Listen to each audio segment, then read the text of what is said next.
할렐루야. 하나님의 은혜와 사랑이 예배하는 우리 모든 성도들의 심령마다 넘쳐나길 소망합니다.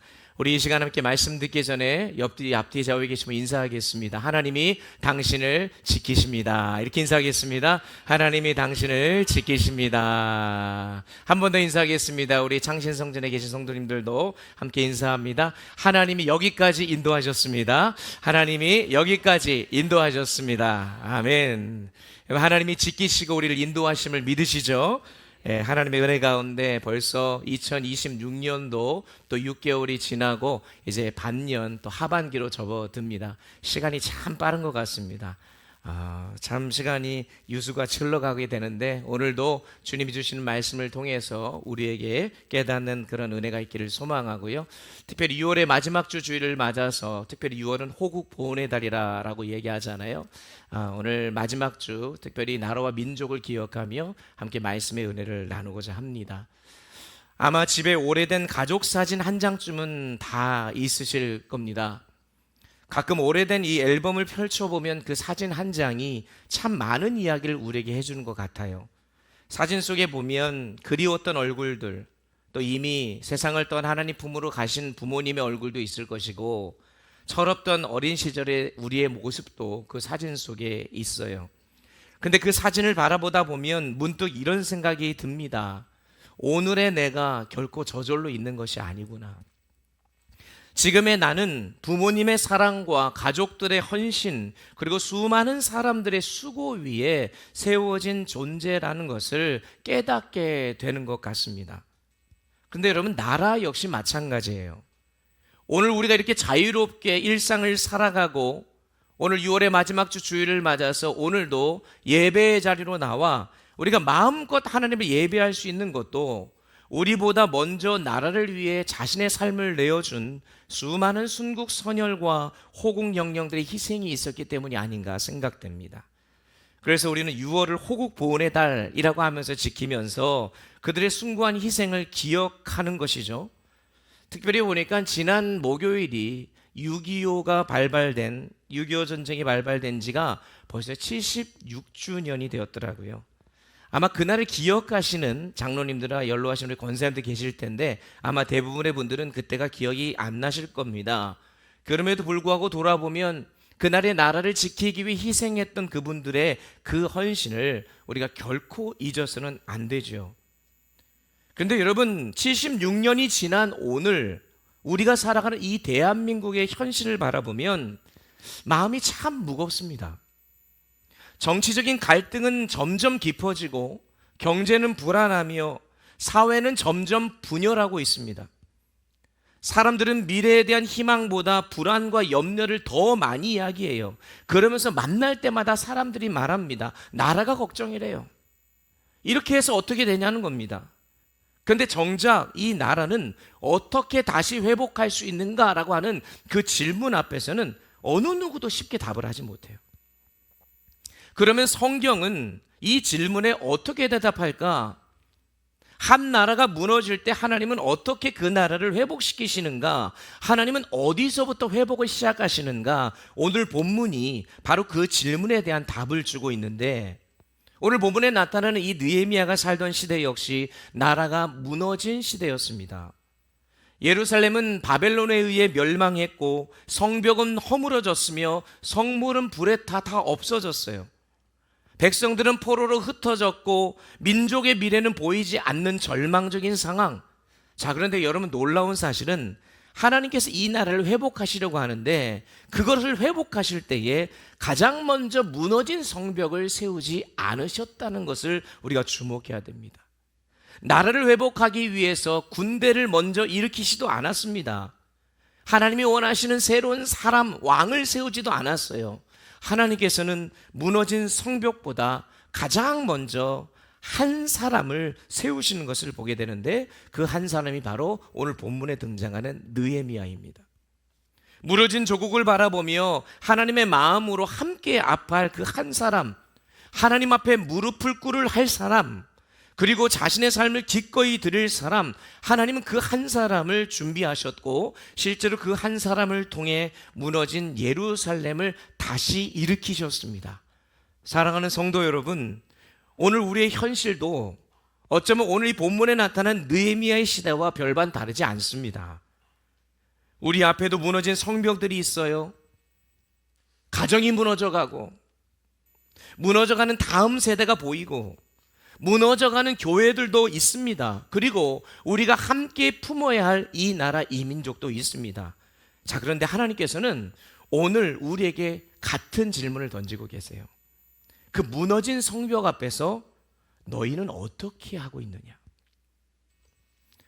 바라기는 오늘 이 말씀 통해서 하나님께서 찾으시는 그 한 사람이 도대체 어떤 사람이며, 그래서 우리 모두가 하나님께서 세우시는 그 한 사람이 되어서 가정과 교회와 이 나라 이 민족을 회복하시는 그 하나님의 역사에 귀하게 쓰임받는 우리 모든 성도들 되시기를 주님의 이름으로 축원합니다. 하나님께서는 어떠한 자를 들어 사용하시는가 보았더니 공동체의 아픔을 자신의 아픔으로 품는 사람을 준비하시는 것을 보게 됩니다. 오늘 본문의 마지막 11절 마지막 부분을 보면 느헤미야가 당시 세계 최강국이었던 페르시아, 우리에게는 바사라고 알려져 있는 그 나라 왕궁에서 왕의 술 맡은 관원으로 섬기고 있었던 것을 볼 수 있습니다. 술 맡은 관원은요, 단순히 왕에게 술 따르는 사람이 아닙니다. 왕이 먹는 음식과 마시는 음료를 먼저 자기가 확인해서 누가 혹시 에게 독살을 하지 않았을까, 그러면서 왕의 생명을 책임지는 엄청난 역할을 하는 사람이었어요. 우리나라로 얘기하면 예전에 김이상궁 같은, 그래서 음식을 먼저 맛을 보고 독이 있는지 없는지를 판단하는 거죠. 자, 여러분, 이 자리를 아무에게나 맡기겠습니까? 왕이 가장 신뢰하는 사람, 그런 사람만이 맡을 수 있는 자리고, 오늘날로 말하면 대통령의 최측근 참모와도 같은 위치였습니다. 그러니 느헤미야는요, 당시에 어쨌든 권력도 최고봉에 있었고 누구보다도 안정된 삶을 살고 있었습니다. 좋은 직장, 안전한 환경, 앞으로 미래도 보장된 사람이요. 그러니까 좀 쉽게 말하면 마음만 먹으면 평생 왕궁에서 편안하게 살 수 있는 사람이었다는 거죠. 그런데 어느 날 13년 전 바벨론 1차 귀환 때에 스룹바벨과 함께 예루살렘으로 귀환했던 자신의 형제 하나니가 다시 페르시아로 돌아와서 이 느헤미야와 만나는 장면으로 오늘 본문의 말씀이 시작되는데, 느헤미야가 예루살렘 고향 땅을 돌아보고 온 그 하나니에게 그 가장 먼저 고향의 그 형편을 묻습니다. 당시에는 뭐 지금처럼 인터넷이 있는 것도 아니고 뉴스가 있는 것도 아니고 오로지 의지하는 것은 뭡니까? 사람을 만나야 그 소식을 들을 수가 있었어요. 그런데 하나니가 오랜만에 와서 전해준 소식은 느헤미야가 기대했던 것과는 전혀 다른 이야기였습니다. 3절 말씀 보시면 어떠한 이야기를 전해주는지 알 수 있어요. 다 같이 읽어보겠습니다. 그들이 내게 이르되 사로잡힘을 면하고 남아있는 자들이 그 지방 거기에서 큰 환난을 당하고 능욕을 받으며 예루살렘 성은 허물어지고 성문들은 불탔다 하는지라. 아멘. 당시에 아주 참혹한 예루살렘의 상황을 낱낱이 고백하고 있습니다. 그래도 1차 포로 귀환을 통해서 뭔가가 좀 회복되었을 것 같은데 이 예루살렘의 소식을 들었을 때 이 느헤미야는 참담한 마음 그지없죠. 여러분, 성벽이 무너졌습니다. 고대 사회의 성벽은 단순한 담장이 아니에요. 그 한 도시를 지키는 마지막 최후의 방어선입니다. 근데 그게 무너졌다는 말은 무슨 말이겠습니까? 백성들이 더 이상 보호받을 수 없다는 거예요. 언제든지 침략당하고 조롱당할 수 있는 아주 치욕스러운 현실을 의미했습니다. 그런 이 소식을 들은 느헤미야의 반응이 얼마나 가슴이 아팠겠어요. 그래서 4절을 보니까 내가 이 말을 듣고 앉아서 울고 수일 동안 슬퍼했다고 기록하고 있죠. 그런데 이 장면을 보면 여러분 좀 놀라야 됩니다. 왜냐하면 지금 느헤미야가 이 소식을 듣고 가슴 아파하는 것을 당연하게 여길 수 있지만 어떻게 생각해 보면 느헤미야 입장을 한번 우리가 생각해 보겠습니다. 느헤미야는 예루살렘에 살던 사람이 아니에요. 페르시아 바사에서 태어났고 꼭 거기서 자란 포로 2세입니다. 오늘날로 이야기하면 부모를 따라서 외국에서 태어난 교포 2세예요. 예루살렘과 유대 땅은 가본 적도 없습니다. 엄밀히 말하면 지금 예루살렘에서 벌어지고 있는 현실은 좀 안타깝기 그지없지만 지금 자신의 삶과는 아무 상관이 없을 수도 있어요. 그래서 그가 이런 고백을 할 수도 있겠죠. 아유, 안타깝네. 그런데 내가 뭐 어떻게 할 수 있는 일은 아니지. 그러나 여러분, 느헤미야는 그렇게 말을 하지 않았다는 겁니다. 예루살렘의 아픔을 자신의 아픔으로 품었습니다. 여러분, 왜 그랬을까요? 단순히 부모가 거기서 태어났기 때문에 그게 아닙니다. 여러분, 예루살렘은 단순한 도시가 아니에요. 예루살렘은 하나님의 백성이 살아가는 곳이었고 하나님께서 자신의 이름을 두었던 거룩한 성이었기 때문입니다. 그러니 예루살렘이 치욕을 당하고 수치를 당한 것은 단순히 한 도시가 무너진 정도가 아니라 하나님이 치욕을 당한 것이고 하나님의 영광이 무너진 현실이었던 거예요. 그러니 느헤미야는 비록 자기하고 상관없을 수도 있는 그 예루살렘 성벽이 무너진 것을 보면서 무엇을 봤다는 거예요? 하나님의 영광이 무너진 그 현실을 봤다는 것입니다. 그래서 그는 함께 울었던 거예요.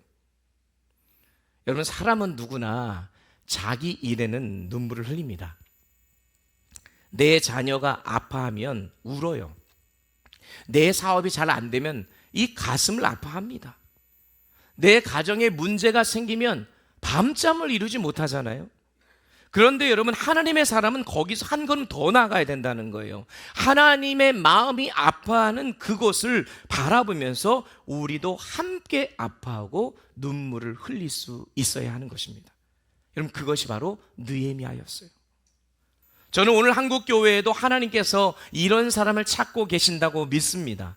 나라가 혼란스러울 때 비난부터 하는 사람이 아니라, 교회가 어려워질 때에 손가락질부터 하는 사람이 아니라, 다음 세대가 하나님을 떠날 때 나와 상관없다고 무관심하게 바라보는 것이 아니라 하나님의 마음으로 함께 아파할 사람을 찾고 계십니다. 여러분, 오늘 우리의 현실은 어떻습니까?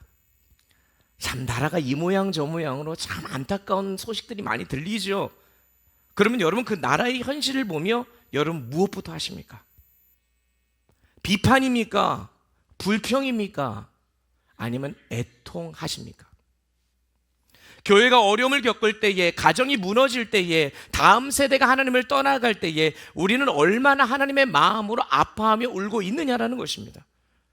저는 오늘날 우리 시대의 가장 큰 위기는 이 세상에 무너진 그 현실이 아니라고 생각해요. 그 무너진 현실보다도 더 안타까운 것은 그 현실을 보고도 아파하지 않는 무뎌진 마음이라고 생각합니다. 슬퍼해야 할 일인데 보고도 슬퍼하진 않아요. 분명히 기도해야 할 일인데 기도하지 않고 그냥 무관심하게 지나쳐버립니다. 여러분, 이거야말로 더 큰 위기가 아니고 무엇이겠습니까?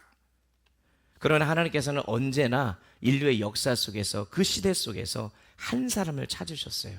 공동체의 아픔을 자신의 아픔으로 품는 사람, 하나님의 마음을 품고 눈물을 흘릴 줄 아는 사람을 찾으셨어요. 여러분, 오늘 본문의 이 느헤미야가 무너진 성벽 앞에서 돌을 먼저 쌓는 것을 먼저 하지 않았습니다. 아니면 다른 것들을 먼저 하지 않았어요. 그는 울기 시작한 것을 먼저 했습니다. 그리고 바로 그 눈물에서 예루살렘의 회복이 시작되었다는 사실을 여러분 꼭 기억하시길 바랍니다. 바로 이 눈물에서 예루살렘의 회복이 시작되는 거예요. 예루살렘의 회복은 성벽을 재건하는 것에서부터 시작된 게 아니라 한 사람의 가슴에서 애통하는 마음으로 시작됐다는 거예요. 그러므로 오늘도 하나님께서는 하나님의 마음으로 함께 울 수 있는 그 한 사람을 찾으십니다. 그 한 사람을 통해 가정을 회복하시고 교회를 회복하시며 이 나라를 회복하시는 줄 믿으시기 바랍니다. 그래서 저는 하나님이 찾으시는 그 한 사람이 오늘 예배하는 저와 여러분이 되셨으면 좋겠습니다. 여러분을 통해서 이 나라, 이 민족, 나와 상관없는 것이 아니고 우리 교회, 누군가가 하겠지가 아니고 이 가정, 나의 가정 가운데 하나님 나를 부족하지만 사용하셔서 회복하여 주시고 내가 같이 아파하며 울 수 있는 자 되게 하여 주옵소서. 그런 모습으로 주님 앞에 서는 우리 모두가 되기를 주님의 이름으로 축복합니다. 두 번째로 하나님께서는 먼저 하나님 앞에 무릎 꿇는 사람을 사용하시는 것을 보게 됩니다. 무너진 성벽 앞에서 느헤미야는 울었습니다. 그러나 중요한 것은 그가 눈물 흘리는 것에서 끝나지 않았다는 거예요. 여러분, 많은 사람들이 나라를 걱정해요. 교회도 걱정하고 다음 세대 걱정합니다. 자, 근데 여러분, 걱정한다고 뭐가 바뀌나요? 걱정만 한다는 것으로는 아무것도 바뀌지 않습니다. 눈물만으로는 공동체가 회복될 수 없어요. 그래서 느헤미야가 눈물 흘리는 것에서 멈추지 않습니다. 그는 울고 난 뒤에 가장 먼저 뭘 하는지 아십니까? 하나님 앞에 나아갑니다. 사람을 찾아가지 않아요.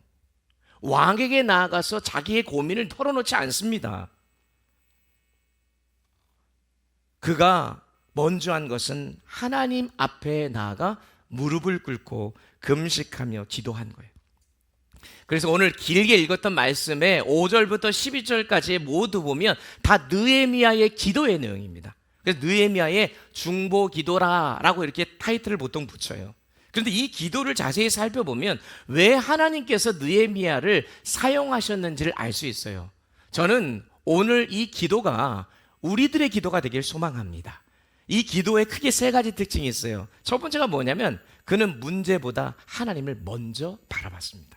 5절 다 같이 한번 읽어볼까요? 한 목소리로 같이 읽습니다. 시작. 이르되 하늘의 하나님 여호와 크고 두려우신 하나님이여 주를 사랑하고 주의 계명을 지키는 자에게 언약을 지키시며 긍휼을 베푸시는 주여 간구하나이다. 아멘. 하늘의 하나님 여호와 크고 두려우신 하나님이여 라고 부르짖습니다. 여러분, 우리가 기도할 때 종종 문제부터 얘기하는 경향이 있습니다. 하나님 큰일 났습니다. 하나님 어떻게 해야 됩니까? 그런데 느헤미야의 기도를 보십시오. 그는 달랐습니다. 그는 문제보다 먼저 하나님을 바라봅니다. 왜냐하면 문제보다 하나님이 더 크다는 것을 알았기 때문 아니겠어요? 예루살렘은 무너졌습니다. 성벽도 무너졌습니다. 백성들은 절망 가운데 있었죠. 그러니 기억하십시오. 하나님은 무너지지 않았잖아요. 그러니 나라는 무너질 수 있지만 하나님은 결코 무너지지 않는다는 것, 이 느헤미야가 누구보다도 잘 알고 있어서 환경보다 하나님을 먼저 바라봤던 겁니다. 여러분, 알렉산더 대왕 아시죠? 알렉산더 대왕이 전 세계를 제패하고 나서 자기에게 충성한 그 참모들 다 불러 모아놓고는 얘기를 했답니다. 여러분, 그동안 나를 도와서 또 나라를 위해서 이렇게 수고해 주신 것 너무나 고맙소. 자, 내가 그러면 이제 여러분에게 여러분이 원하는 한 가지씩 다 들어주겠어 라고 얘기를 했대요. 그러니까 어떤 참모가 그동안 여러 가지 전쟁하고 힘들었으니까 좀 일정 기간 가족하고 시간을 보낼 수 있도록 휴가 좀 주십시오. 그래, 휴가 줄게. 저희 가족들하고 좀 살만한 방 한 칸이라도 줬사오니 집을 좀 한번 해결해 주시면 어떻겠습니까? 그러더니 오케이, 해줄게. 근데 어떤 참모가 이렇게 부탁을 하더래요. 대왕님이 정복한 나라 중에 한 나라를 주시면 어떻겠습니까? 이런 부탁을 하더라는 거예요. 간이 배 밖으로 나온 거죠. 그죠? 이 이야기를 들은 이 대왕도 깜짝 놀랐고 주변의 참모들도 깜짝 놀랐습니다. 자, 여러분, 결과가 어떻게 됐을까요? 나라를 달라 그랬어요.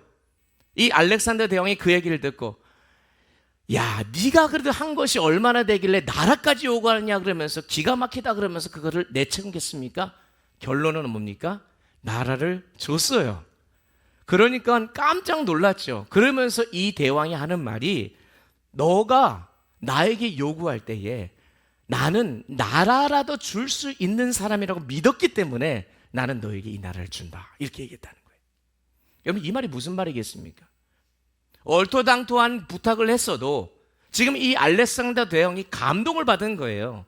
알렉산더 대왕은 나라 중에 한 나라를 줄 정도의 그런 어떤 거인이다라는 것을 이 참모를 통해서 깨닫게 된 거예요. 그러니까 기분이 좋아가지고 준 겁니다. 여러분, 여러분이 믿고 있는 하나님, 여러분이 기도하고 있는 하나님은 어떤 하나님이십니까? 하나님께서 여러분을 위하여 어떠한 일이라도 다 할 수 있다고 믿고 기도하십니까? 여러분이 기도하고 있는 하나님이 이 세상의 모든 역사를 바꾸실 수 있는 분이라고 정말 믿으십니까? 어떠한 질병도 고칠 수 있고 죽은 자도 살릴 수 있는 부활의 하나님이라고 여러분 믿으십니까? 왜 아멘이 근데 약해요? 아멘이십니까? 장신성전의 성도님들은 아마 더 크게 하셨을 거라고 생각합니다. 여러분 여러분의 문제가 하나님보다 더 크게 보이십니까? 아니면 하나님이 여러분의 문제보다 더 크다고 믿으십니까? 하나님의 위대하심, 전능하심을 바라보고 기도할 때는 우리에게는 불가능이 없음을 믿으시기 바랍니다. 오늘 말씀해 보면 또한 언약을 지키며 긍휼히 베푸시는 주여라고 하나님께 부르짖습니다. 전지전능하신 하나님, 위대하신 하나님, 문제보다 크신 하나님을 바라보며 의지함과 동시에 약속에 신실하신 분이시며 사랑과 긍휼이 넘치시는 분이심을 고백하는 거죠. 여러분, 긍휼이라는 단어가 헤세드라는 단어인데 이 단어의 원래 뜻이 뭔지 아십니까? 여인의 자궁이란 뜻입니다. 무슨 말이겠어요? 어린아이를 품는 끝없는 어머니의 사랑처럼 하나님도 우리를 품고 계시다는 뜻 아니겠습니까? 그래서 예레미야 애가 3장 22절 23절을 보면 이런 말씀이 있어요. 다 같이 읽어보겠습니다. 함께 읽습니다. 여호와의 인자와 긍휼이 무궁하심으로 우리가 진멸되지 아니함이니이다. 이것들이 아침마다 새로우니 주의 성실하심이 크시도소이다. 아멘. 여러분, 아무리 우리가 부족하고 큰 죄를 짓는다 해도 하나님은 끝까지 우리를 사랑하시고 끝까지 우리를 붙들어 주시는 분이시라는 것을 믿으시기 바랍니다. 이 긍휼의 하나님을 날마다 만나야 된다고 지금 얘기하잖아요. 여러분, 그러니까 기도는요, 하나님께 나의 문제를 하나하나 나열하는 시간이 아니에요. 설명하는 시간이 아닙니다. 하나님은 그걸 다 알고 계세요. 문제보다 크신 하나님을 다시 바라보는 시간이 기도의 자리입니다. 문제만 바라보면 두려움이 커지지만 반대로 하나님을 바라보면 믿음이 커지는 거예요. 또한 사랑과 긍휼이 넘치시는 하나님께 우리의 문제를 맡기는 겁니다. 여러분, 대한민국 나라 민족을 바라보면 걱정할 일이 태산이죠. 그러나 여러분, 우리의 믿음은 현실을 바라보는 데서 생기는 것이 아니라 역사의 주관자이시고 우리나라와 이 민족을 사랑하시며 이끄시는 그 하나님을 바라보는 데서 시작된다는 사실을 꼭 기억하실 수 있기를 간절히 축원합니다. 여러분, 둘째로 어떤 기도를 듣는지 아십니까? 느헤미야는 남을 탓하기보다 먼저 자신을 회개했습니다.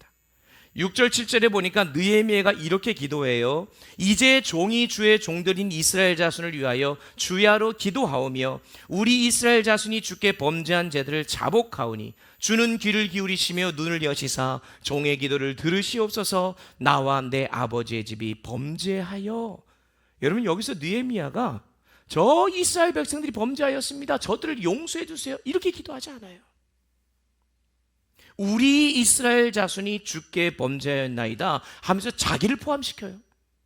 더 나아가 나와 내 아버지의 집이 범죄하였나이다. 여러분, 정말 놀라운 기도가 아닐 수 없죠. 느헤미야는 예루살렘이 무너진 책임을 다른 사람에게 돌리지 않았다는 거예요. 왕을 탓하지도 않았고 지도자들 비난하지도 않았고 백성들 탓하지도 않았습니다. 오히려 자신의 가슴을 쳐요. 하나님, 우리가 잘못됐습니다. 죄입니다. 저를 먼저 용서하여 주십시오. 여러분, 이것이 중보자의 마음이에요. 오늘 우리는 너무 쉽게 누군가를 비난합니다. 나라가 어려우면 정치인 탓하죠. 대통령 탓합니다. 국회의원들이 왜 그러냐고. 저도 그래요. 그런 마음이 듭니다. 교회가 어려우면 다른 성도들 탓하고 목회자 탓하고 리더십을 탓하고 가정에 문제가 생기면 배우자를 탓합니다. 그러나 하나님께서는 여러분, 회복을 시키실 때에 비난에서부터 시작하지 않는다는 걸 우리가 알아야 합니다. 회복은 언제나 회개에서부터 시작된다는 것을 기억하십시오. 그러니 여러분, 우리도 나라를 걱정하고 염려하는 거 좋은데 나라를 위해 마음을 아파하고 난 다음에 우리가 기도할 때에 하나님, 저 사람을 바꾸어 주세요, 저들의 마음 가운데 하나님 은혜를 주세요, 다 좋은데 그것보다 먼저 하나님, 먼저 저를 바꾸어 주십시오. 하나님, 제 잘못입니다, 제가 어떻게 해야 되겠습니까? 라고 하나님 앞에 먼저 기도할 수 있어야 할 것입니다. 그러할 때에 그러한 자를 통해서 새로운 공동체를 세워 가시는 것이죠. 느헤미야는 세 번째로 하나님의 약속을 붙들고 기도합니다. 8절부터 10절까지의 내용을 쫙 보면 느헤미야가 기도하는데 자신의 생각은 하나도 없어요. 하나님께서 모세에게 하셨던 약속의 말씀을 그대로 얘기합니다. 옛적에 주께서 주의 종 모세에게 명령하여 이르시되 만일 너희가 범죄하면 내가 너희를 여러 나라 가운데서 흩을 것이요 만일 내게로 돌아와 내 계명을 지켜 행하면 너희 쫓긴 자가 하늘 끝에 있을지라도 내가 거기서부터 그들을 모아 내 이름을 두려고 택한 곳에 돌아오게 하리라. 이게 누구 말씀이에요? 하나님이 모세에게 하신 말씀이에요. 이 하신 말씀을 이제 제가 기억하고 하나님께 청하오니 기억하여 주옵소서. 느헤미야는 하나님 제 생각에는요 이런 얘기 안 한다는 거예요. 하나님, 주님이 말씀하셨잖아요, 약속하셨잖아요 라고 기도합니다. 왜 그래요? 믿음은요 내 확신 위에 세워지는 게 아니에요. 하나님의 약속의 말씀 위에 서는 것이기 때문에 그렇습니다. 사랑하는 성도 여러분, 우리가 기도할 때도 마찬가지예요. 내 감정과 내 생각을 붙드는 게 아닙니다. 하나님의 약속을 붙들어야 합니다. 왜요? 이사야 40장 8절 말씀, 풀은 마르고 꽃은 시드나 우리 하나님의 말씀은 영영이 서기 때문인 줄 믿으시기 바랍니다. 사람은 변해요. 세상도 변해요. 환경도 변합니다. 하나님의 말씀만은 변하지 않습니다. 그래서 느헤미야의 기도는 자신의 어떤 희망을 하나님 앞에 아뢰는 게 아니라 하나님의 언약을 붙드는 믿음의 기도를 드립니다. 여러분의 자녀들이 뭔가를 막 부탁하고 요청할 때에 여러분이 들어줄 때도 있고 안 들어줄 때도 있습니다. 그런데 어떤 때는 안 들어줄 수 없을 때가 있습니다. 어떨 때일까요? 예? 아빠가 약속했잖아 그럴 때는 이거 내 신용이 걸린 문제잖아요. 그러니까 말을 함부로 하면 안 돼요. 그러니까 약속을 한 것에 대해서는 지켜야 되니까 해주는 거예요.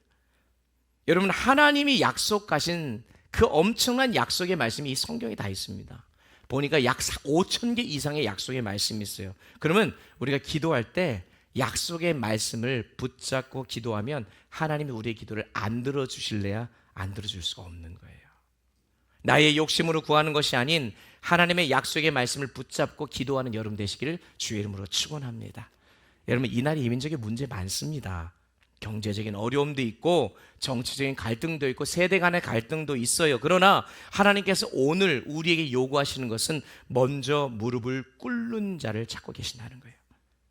여러분, 비난하기보다 기도하십시오. 정죄하기보다 회개하십시오. 염려하기보다 하나님의 약속을 붙드시는 여러분 되시길 바랍니다. 그래서 느헤미야는 나라의 망함과 무너진 성벽을 바라보며 남을 탓할 수도 있었지만, 그리고 먼저 성벽을 세우는 일을 할 수 있었지만, 그는 먼저 세운 것은 자신의 무릎을 세우는 일이었어요. 무너진 성벽보다 먼저 세워진 그 느헤미야의 무릎, 결국 그 무릎을 통해서 하나님께서는 143년 동안 무너져 있던 그 성벽을 불과 느헤미야가 애통이 하고 무릎을 꿇고 기도한 지 52일 만에 다시 세우십니다. 놀라지도 않아요. 52일이 얼마나 짧은 시간인지 여러분. 143년 동안 무너져 있던 그 성벽이 52일 만에 세워졌다고요. 할렐루야입니다, 여러분. 오늘 하나님께서 찾으시는 그 사람, 이 느헤미야가 오늘 저와 여러분이 되셨으면 좋겠어요. 공동체를 위해 하나님 앞에 무릎 꿇는 사람.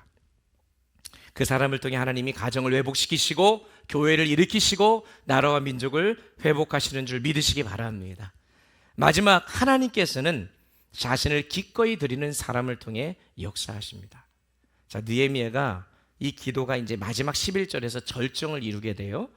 자, 주여 구하오니 귀를 기울이사 종의 기도와 주의 이름을 경외하기를 기뻐하는 종들의 기도를 들으시고 오늘 종이 형통하여 이 사람들 앞에서 은혜를 입게 하옵소서 하였나니 그때에 내가 왕의 술관원이 되었느니라. 여기서 이 사람들은요 아닥사스다 왕과 그 관직에 있는 사람들을 가리킵니다. 이 기도를 자세히 보면 단순히 일이 술술 잘 풀리게 해달라는 그런 기도가 아니에요. 이 기도의 본뜻은 뭐냐면 오늘 종이 형통해서 이 사람 아닥사스다 왕과 이 사람들에게 하나님의 뜻이 이루어질 수 있도록 나를 사용하여 주소서, 이런 말이에요. 그러니까 이 느헤미야의 마지막 기도를 생각해 보면 지금 그냥 기도로 끝난 것이 아니라 이제 뭔가를 액션을 취하려고 준비하려고 하는데 하나님께서 은혜를 베풀어 주셔서 이것을 가능케 해달라고 지금 마지막 결단하며 나아가는 장면. 자, 여러분, 느헤미야의 직업이 뭐라 그랬어요? 술관원이었다고 얘기했습니다. 왕이 가장 신뢰하는 사람, 안정된 직장과 자신의 모든 노후까지 보장된 사람입니다. 그런데 하나님께서 그의 마음에 예루살렘을 향한 부담을 주셨을 때 그는요, 가슴 아파하고 눈물을 흘리며 수일 동안 금식하며 기도한 것으로만 멈추지 않습니다. 자신의 그 엄청난 자리도 끝까지 붙잡지 않고 기꺼이 내려놓는 결정을 합니다. 오히려 하나님, 제가 가겠습니다. 자신의 삶을 하나님께 맡겼습니다 라는 기도를 올려드리는 거예요. 여기서 우리는 이 기도가 무엇인지를 알게 되는데, 여러분, 기도라는 것은 하나님의 뜻을 바꾸는 시간이 아니에요. 하나님의 뜻에 나를 맞추는 과정이 기도의 시간인 줄 믿으시기 바랍니다. 느헤미야는 기도하는 동안 하나님의 뜻을 깨달은 거죠. 그리고 그 뜻에 자신의 인생을 내려놓은 거예요. 자신의 삶을 보장하는 자리가 중요하지 않습니다. 그래서 오늘 읽지는 않았지만 느헤미야 2장을 시작할 때 이 느헤미야가 이렇게 결단하고 아닥사스다 왕에게 나아갑니다. 나아가는 것 결코 쉬운 일이 아닙니다. 고대 사회에서는요, 왕이 부르지 않으면 절대로 못 나가요.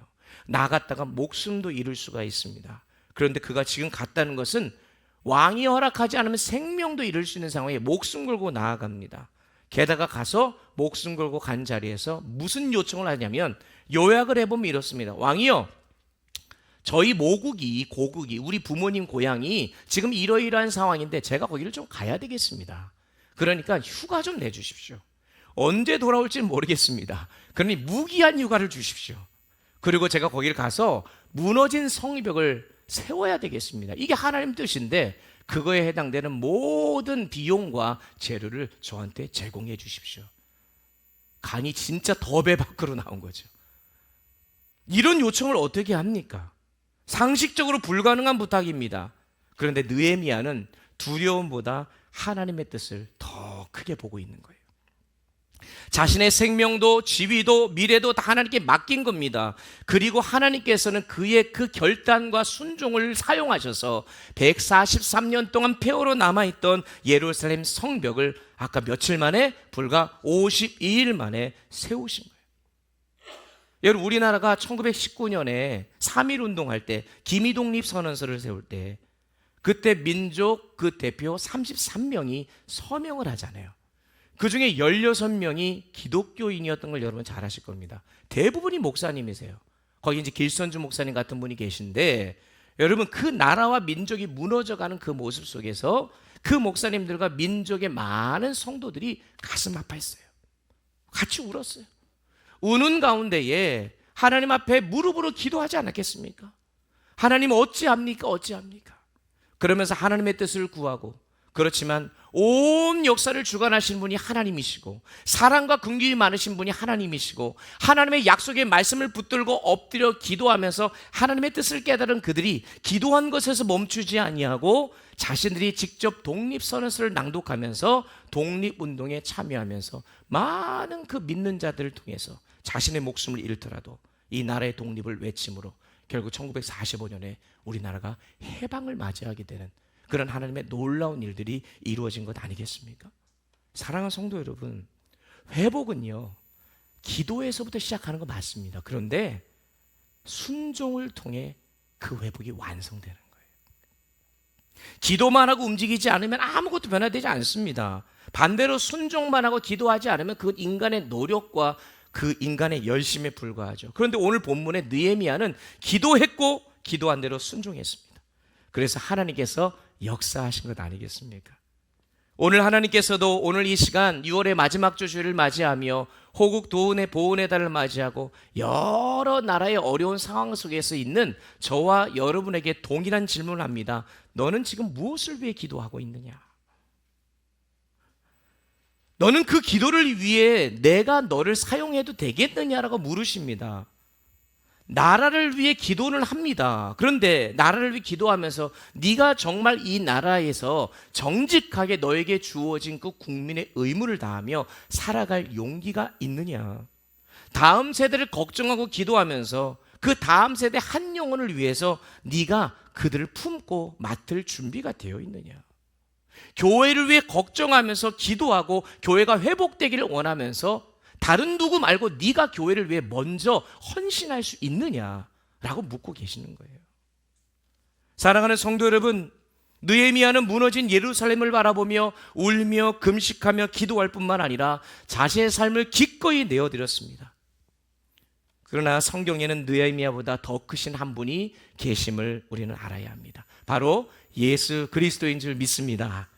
아멘이십니까? 보세요, 예수님께서도 예루살렘 바라보며 눈물을 흘리셨습니다. 느헤미야는 하나님의 백성을 위해 중보 기도를 드렸죠. 그런데 예수님은요, 예전에도 그랬고 지금도 하나님 우편에 앉아 계셔서 저와 여러분을 위해, 이 나라 이 민족을 위해, 이 타락한 이 세상을 위해 울며 중보하고 계십니다. 느헤미야는 자신의 자리와 안락함을 기꺼이 내려놓고 자신을 드리는 삶을 통해 순종하며 예루살렘으로 향했어요. 그러나 예수님은 어떠십니까? 하늘 보좌 영광을 다 포기하시고 이 땅에 오셔서 십자가에 죽기까지 순종하시기 위해 예루살렘으로 향하셨습니다. 결국 느헤미야가 보여주는 이 애통과 기도, 또 이 순종이 결국 예수님에게서 완전하게 보여진 것입니다.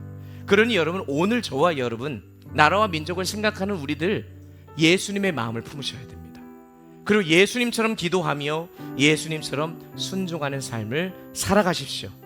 그래서 오늘 하나님께서 이 나라 이 민족을 위해 수많은 사람을 찾고 계신 게 아니고 한 사람 찾고 계시다는 걸 기억하면서 공동체의 아픔을 내 아픔으로 여기고 하나님 앞에 무릎을 꿇는 한 사람, 자신을 기꺼이 하나님께 내어줄 수 있는 사람, 그 사람을 통해 예루살렘을 다시 회복하신 것처럼 저와 여러분을 사용하셔서 우리의 가정이 회복되어지고, 아멘 하세요, 가정이 회복되어지고 교회가 회복되어지고 이 나라 이 민족이 회복되어 주시기를 주의 이름으로 축원합니다. 축원합니다.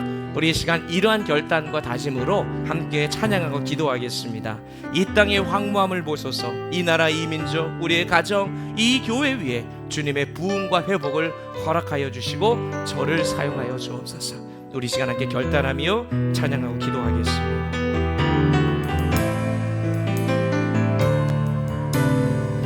이 땅의 왕무함을 보소서 고백합시다. 이 땅의 왕무함을 보소서. 하늘의 하나님, 긍휼을 베푸시는 주여, 우리의 죄악 용서하소서. 이 땅 고쳐 주소서. 이제 우리 모두 하나 되어, 이제 우리 모두와 이 땅에 무너진, 이 땅에 무너진 기초를 다시 쌓을 때 우리의 우상들을 태우신 성령의 불이 임하소서. 성령의 불이 임하소서. 불의 불길 타오르게 하소서. 진리의 말씀 이 땅 새롭게 하소서. 은혜의 강물 흐르게 하소서. 성령의 바람, 성령의 바람 이제 불어와. 오 주의 영광 가득한 새날 주소서. 오 주님 나라 이 땅에.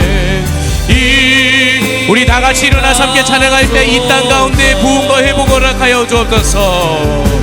불의 불길 타오르게 하소서. 진리의 말씀, 진리의 말씀 이 땅 새롭게 하소서. 은혜의 강물, 은혜의 강물 흐르게 하소서. 성령의 바람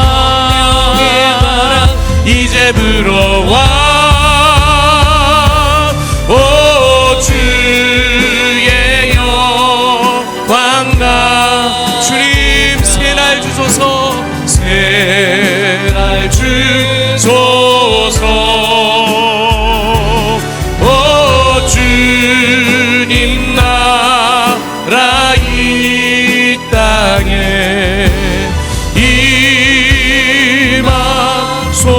주옵소서.